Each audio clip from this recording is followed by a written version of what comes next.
Damn, my face is shiny as hell. Hello everyone, hope you are well, and I really hope you didn't catch coronavirus. Oh god, what a state the world is in these days, huh? But it's okay, we will adapt, we will make it through because that's what humankind has done for millions of years. Okay, so a lot of companies in the Bay Area, and I'm sure in other places, are enforcing / really strongly recommending everyone to work from home to prevent the spread of coronavirus. So I thought it would be a really good opportunity for me to talk about helpful tips in working from home. For some of you, this might be like your first time working from home, and for others, this might not be anything new because you work from home usually anyways. Regardless, I wanted to share some of my tips for how I work from home because I definitely started a place where I had no idea how, and now I love it. I love working from home. Every job that I've worked at for like the last 4 years, I have had at least one work from home day per week because I find that it really helps me regain my balance and ground myself so that I'm not just at the office for like 40 hours a week, which is kind of a lot. And while the coronavirus is super scary and it keeps getting scarier, so don't forget to wash your hands, y'all, I think one of the silver linings in this is that we might work more towards a remote work culture as a society, as an industry, which is something that I am personally really excited about. Because especially in the Bay Area where cost of living is super high, traffic is really bad, I feel like work from home culture might really help to mitigate some of those effects and might allow other people who don't want to live in Silicon Valley or can't afford to live in Silicon Valley to work at Silicon Valley companies. And I know that remote work does have its implications in that sometimes people say that it makes them work for longer hours because it's hard to separate between work and life.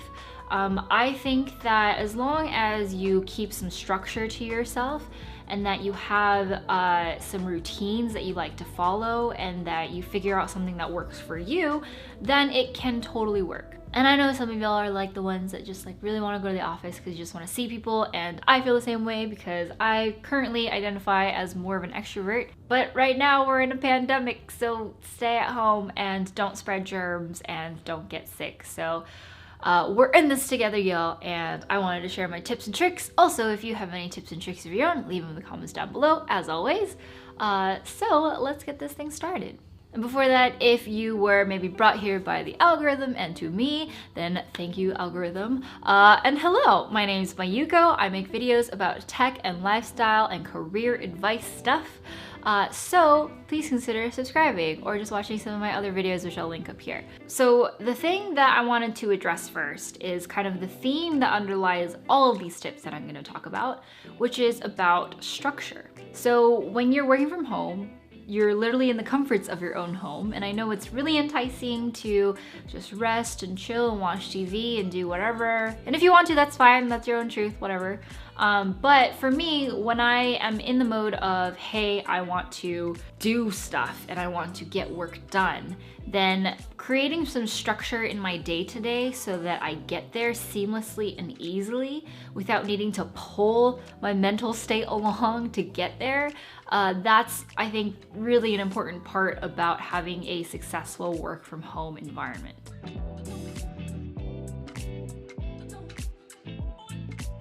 So the first tip is to stick to your usual routine for going to work, because that sets the stage for the rest of the day and kind of the tone for the rest of the day. So kind of try to do all the things that you would normally do on a work day, just minus the commute. So those are things like waking up in the morning at the same time as you usually do. And I know it's really enticing to stay in bed because you don't have to go anywhere and stuff, but starting off your morning at the same time helps your body remember that, hey, we're going to do things today. And waking up at the same time in the morning helps kind of start off the domino effect of all the other things that are happening. So waking up at the same time makes sure that I walk my dog at the same time in the morning. That's really important to me because I get some fresh air and I get a little bit of light exercise in before my work day. I also eat breakfast in the morning. I am a breakfast person. If I don't eat breakfast, I get really hangry and I can't think, and I'm just a very cranky person. So I usually eat what I normally eat, like a bowl of really good oatmeal or a Japanese breakfast, to help myself get into the state of thinking things are going to happen today. And I have like my morning tea or my morning coffee, I have my water. It's like really just all of the same stuff that I would be doing to prepare for a regular workday.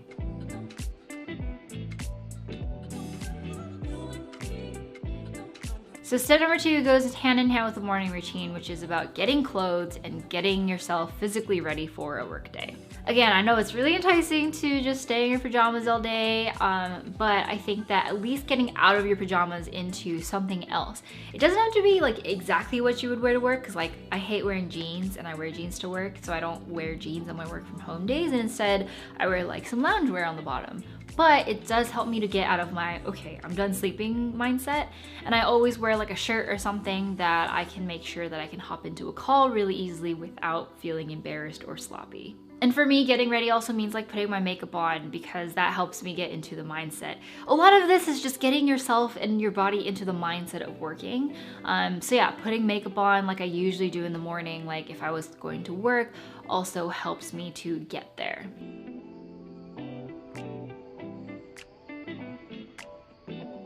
Tip number 3 is about your working location. So I know, again, really enticing to work from your bed because it is the most comfortable place in your house. But get yourself out of there. Find a spot that you are going to call like your office. If you have a desk at home like I do, then great spot. If you don't, then your dining room table is a great spot. Also, like your living room couch is a great spot. Just somewhere other than your bed, or somewhere that you see as relaxation. And having a space that you can claim, that you can just call your kind of mental space, is really important, because having a space like that helps you to better context switch between work and home as well. And so make sure that this area is clean, make sure that it is quiet, make sure that it's somewhere that you can take phone calls or video calls really easily in case that you need to hop onto something. I think just having a location for something like that is really important for working from home.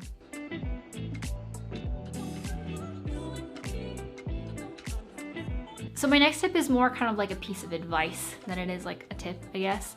And it's that it's okay if your workday working from home looks different from your workday working in the office. Because let's be real, you are in a completely different place, you're in a completely different environment, and so I think that having a little bit of flexibility there and not pressuring yourself, not expecting that you're going to perform the same way or do the same amount of work or communicate in the same way, I think is a realistic expectation to have. And I think it relieves you of the stress and pressure that you might put on yourself for working from home. And I know before this tip, I talked a lot about getting your mindset to a place of, okay, I'm going to work from home. But also I think it's just like a balance. Like what's the balance that you wanna have between like feeling like you're at home and working from home versus like emulating working from your office as much as possible. And I think that's probably going to be a different answer for everybody. But I think it's a realistic expectation to have, to know that your work from home day is going to look very different from your work from office day. So for me, once I realized that, it was a little bit more forgiving and I had a little bit more flexibility in how I spent my time. And I think the biggest change that I incorporated into my life that helped with this was to just take breaks.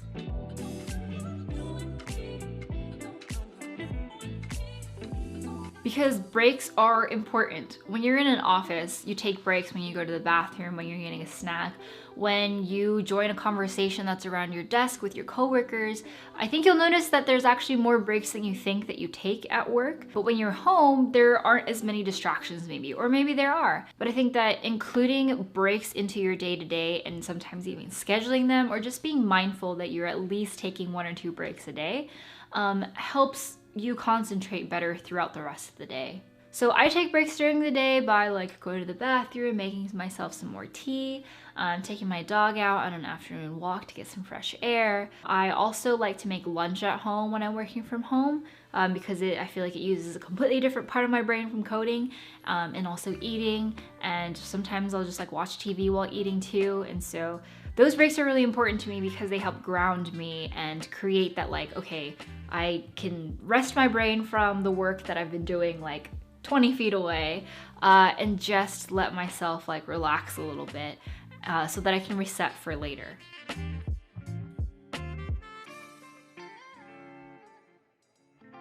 So my next tip is to communicate really well with your teammates when you're working from home.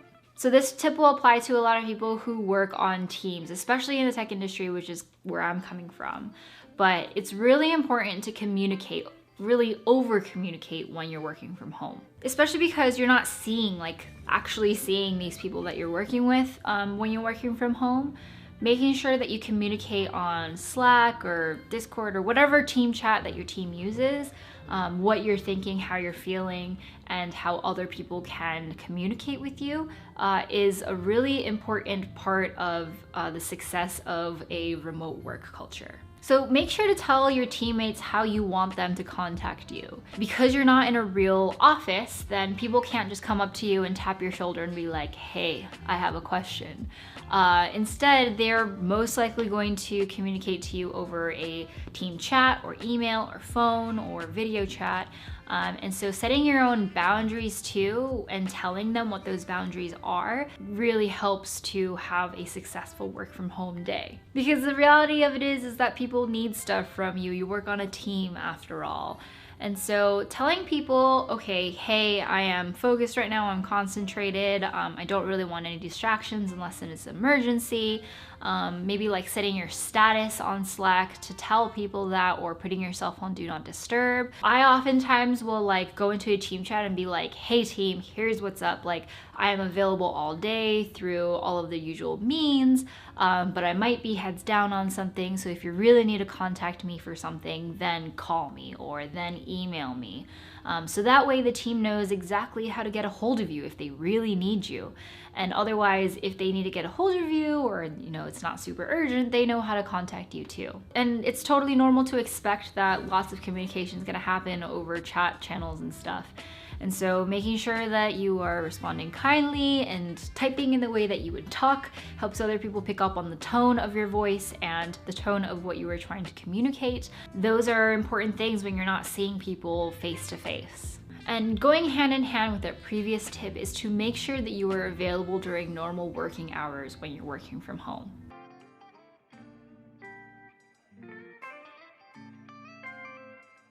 Because you work on a team and everybody works full time, everyone wants to depend on each other and needs to depend on each other to get the things that they need when they need it. So make sure that you're working the regular hours that you would usually like 9 to 5.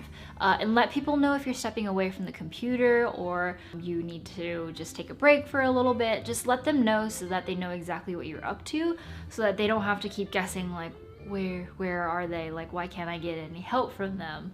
I think that helps teammates trust you and know exactly how to communicate with you so that they're not left guessing like, when are you going to be available? So for me, I also always make sure that my sound is on for notifications and all my chat notifications are on my phone.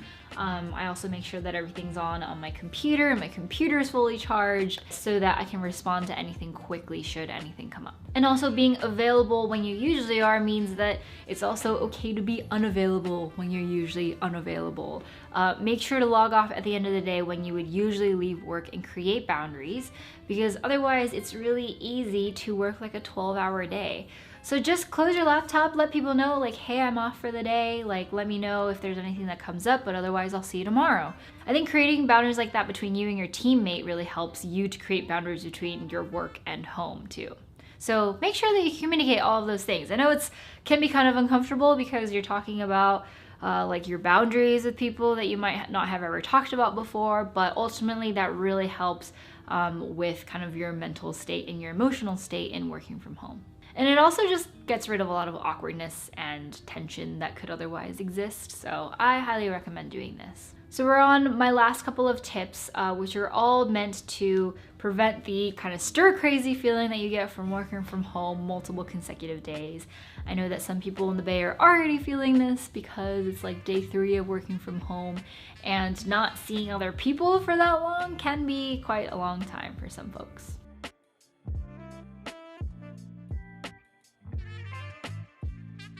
So, rapid fire some tips that I have for preventing stir craziness. Number 1, I said it before, but change locations. Don't stay at your desk for the full 8 hours, or don't stay at your desk every day for an entire week. Just change locations within your house, or change, go to a cafe or go to like a communal area, maybe in your apartment complex or something. Just have a change of scenery, and that will help a lot.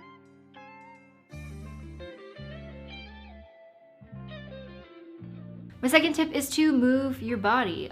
Your body is probably not gonna move as much as when you work from the office because you're not needing to walk to places as much, unless maybe like you have kids at home or you have pets or something that needs taken care of or whatever, but you're most likely going to be more sedentary, which we're already a very sedentary group of people, so what does that make us now? Stone or something like that. So move your body. Make sure that you are standing up every once in a while. Go on a 10-minute walk once or twice a day. Do some stretches because, oh man, becoming like late 20s, like my legs and my back are starting to feel how long I sit and it hurts. So do those things. And also exercise. Like exercise is important, and especially because our brains are working so hard, then making sure that our bodies are catching up by doing some exercise. Yes, do that, please.